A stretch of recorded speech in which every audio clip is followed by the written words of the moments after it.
এবং অভিধান ও বিশ্বকোষ বিভাগ। আমি জনাবকে বক্তব্য রাখার জন্য বিশেষভাবে অনুরোধ জানাচ্ছি।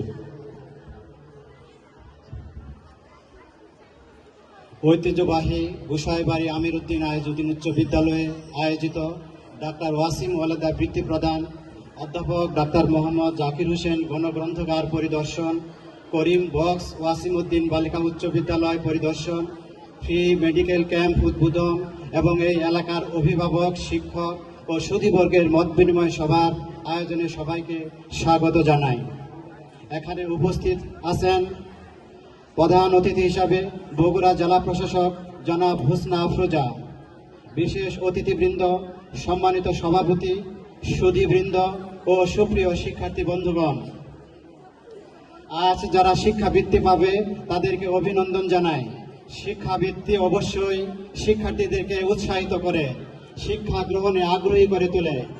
আজ থেকে 50 বছর আগে ডাক্তার জাকির স্যার এই স্কুলে এই পরিবেশে শিক্ষা লাভ করেছেন।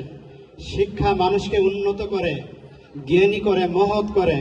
জাকির স্যারের সময় শিক্ষা গ্রহণের পরিবেশ এখানকার মতো সহজ ছিল না। তখন স্কুল ঘর, বিল্ডিং ছিল না, বিদ্যুৎ ছিল না, কিন্তু তার দৃঢ় ইচ্ছা ছিল। কঠোর পরিশ্রম করে জাকির স্যার আজ দেশ বিখ্যাত চিকিৎসক, সমাজসেবক, শিক্ষক। প্রিয় শিক্ষার্থী বন্ধুগণ, তোমাদেরকে জাকির স্যারের মতো ইচ্ছা শক্তি থাকতে হবে, পড়াশোনা করতে হবে। জাকির স্যার তোমাদের জন্য একটি সমৃদ্ধ গণগ্রন্থাগার প্রতিষ্ঠা করেছেন। এই লাইব্রেরিতে আমি পরিদর্শন করেছি, এখানে 3000টি বই রয়েছে। বিশ্বকবি রবীন্দ্রনাথ ঠাকুরের ভাষায় বলতে হয়, শুধু হাওয়া খাইলে পেট ভরে না, আহার করিলে পেট ভরে। কিন্তু আহারটি রীতিমতো হজম করিবার জন্য হাওয়া খাওয়ার দরকার।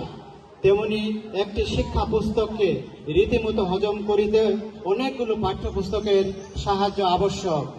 শিক্ষার্থী বন্ধুরা, তোমরা জাকির স্যারের লাইব্রেরি ব্যবহার করবে। জাকির স্যারের একক প্রচেষ্টায় এটি বাংলাদেশের অন্যতম বেসরকারি গণগ্রন্থাগার। এখানে জ্ঞান বিজ্ঞানের 50টি বিষয়ের উপর বই রয়েছে।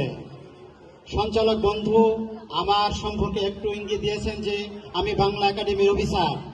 শিক্ষার্থী বন্ধুরা, তোমরা একদিন বাংলা একাডেমি সম্পর্কে জানতে পারবে। বাংলা একাডেমি আমাদের পরিচয়।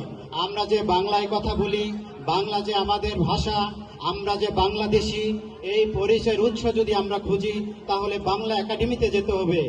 আর এই বাংলা একাডেমির সম্মানিত ফেলো ডাক্তার জাকির স্যার, ফেলো অনেক উচ্চ মর্যাদা। সুপ্রিয় বন্ধুগণ, তোমরা উচ্চশিক্ষায় শিক্ষিত হও, মহৎ মানুষ হও, দেশে ও দশের কল্যাণে কাজ করো, তবে এই আজকের আয়োজন সফল হবে। আমি সবাইকে ধন্যবাদ জানাই।